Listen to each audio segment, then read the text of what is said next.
The magic of taprooting.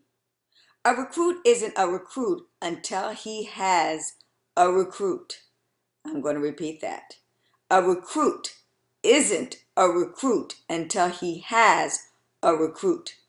A new person really isn't anchored into the business until he or she has, number one, become trained and licensed. Number two, become a crusader for term insurance and made sales. Number three, recruited a new person. There is a big difference in just signing up someone and anchoring him into the business.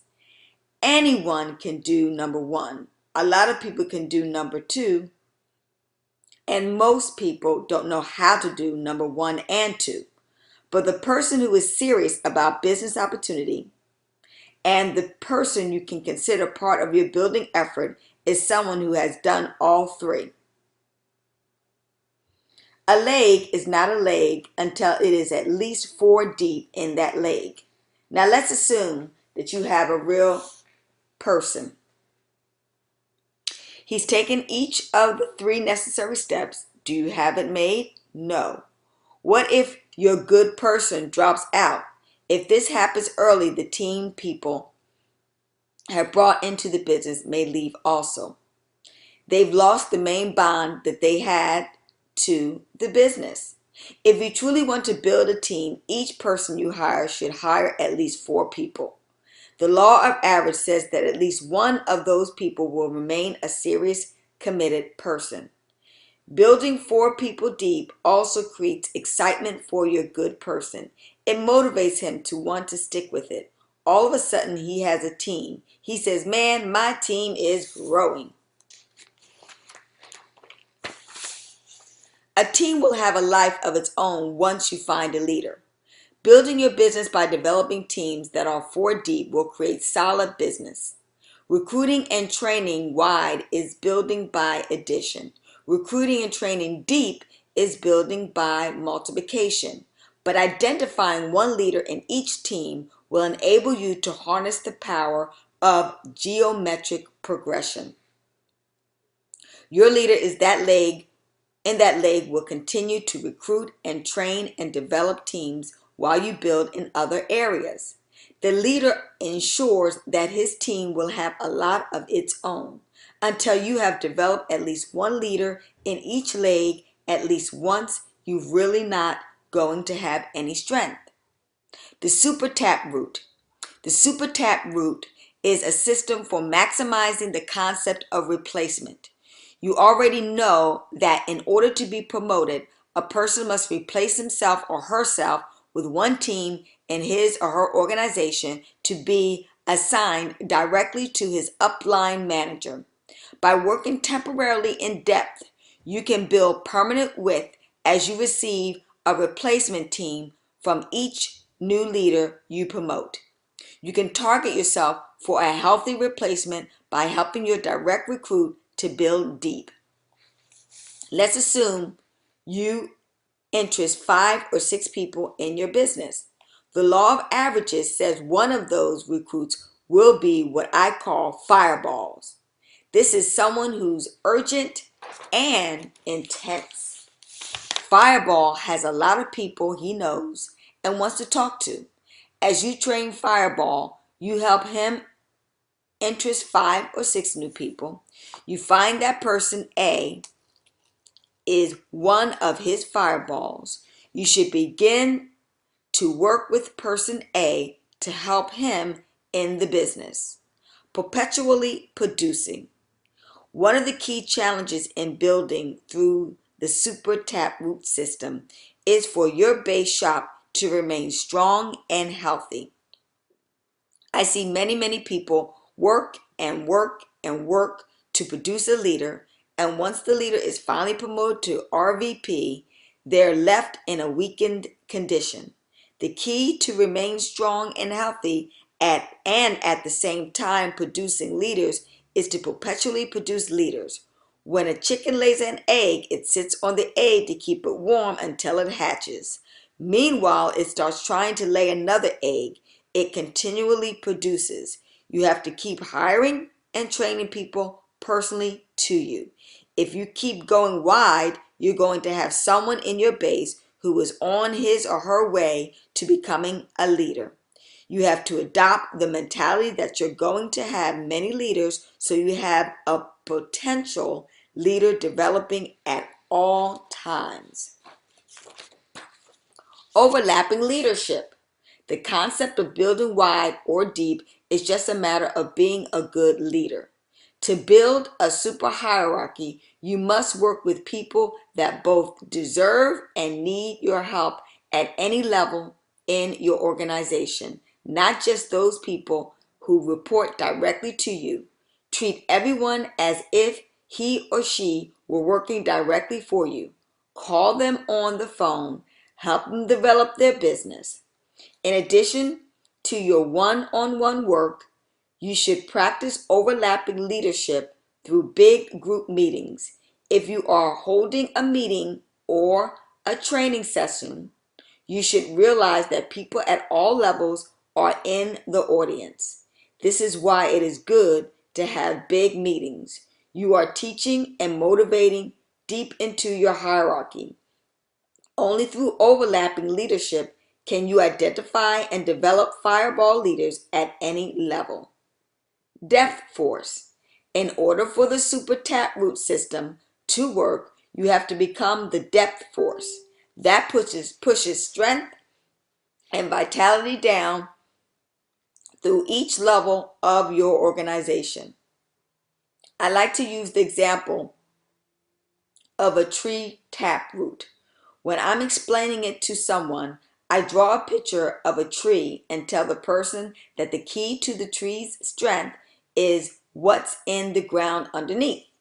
I draw an arrow to indicate that the tree depends on its taproot for a foundation. The taproot's job is to search as deep and as necessary for water and nutrients. In marketing, your taproot is a new person you've hired and the person he or she has hired. What if the root hits some hard rock or bedrock? The root doesn't say, "Tree, I hit a rock. Sorry, I can't get any more water." Instead, it's going to go through the obstacle, around it, over it, anywhere it must to find what it needs. What happens when you pull a root out of the ground? You'll see there are lots of little roots coming off. For the taproot system to work, it's got to branch out and produce lots of roots. Nature is the force that drives the system deep. Right now, you are nature in your hierarchy. It's up to you to be the driving force by doing overlapping leadership. You develop each team until you find a leader who can become the force of nature.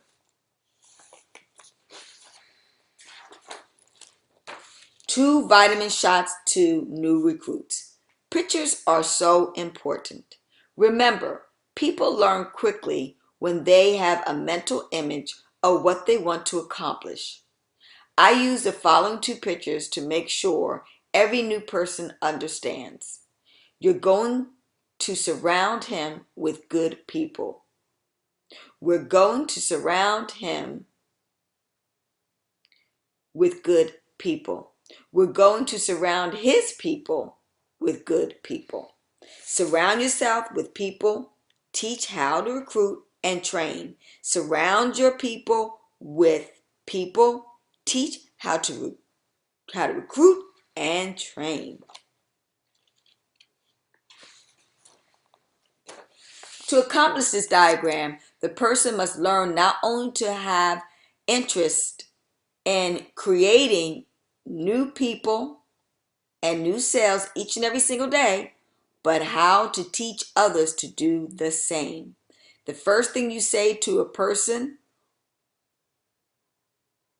are more than likely what he will remember. Explaining this concept to them early is critical. I want everyone to understand what I mean when I say you can go out and build your own business.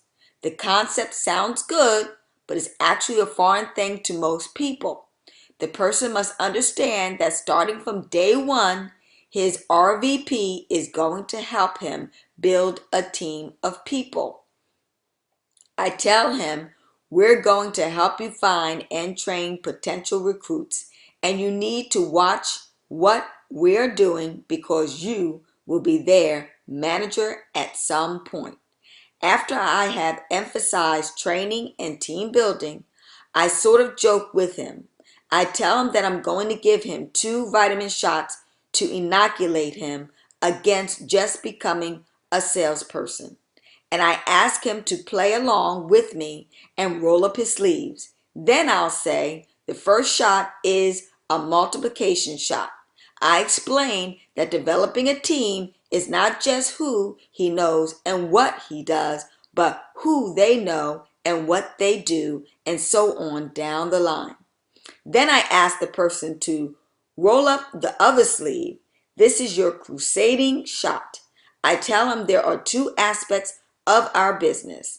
There's the great business opportunity that is just got a multiplication shot for, and there's also the crusade, our commitment to the philosophy of buy term and invest the difference. He will feel inspired by our crusade as he sees how our products improve the financial lives of his friends. How many can you spend?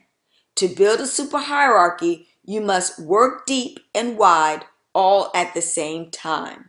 You are supplementing your width through in-depth taproot work. The minute you find and develop a leader, you don't stop taprooting. You just have more time to build wide. All the while, you test as you go. You'll identify the more ambitious ones and be able to taproot through them. It reminds me of those old traveling Chinese acts. I remember the first time I saw them on the Ed Sullivan Show. The leader was a big hit when he could get 20 plates spinning at once. I saw the same outfit about a year ago, and he had 50 plates spinning.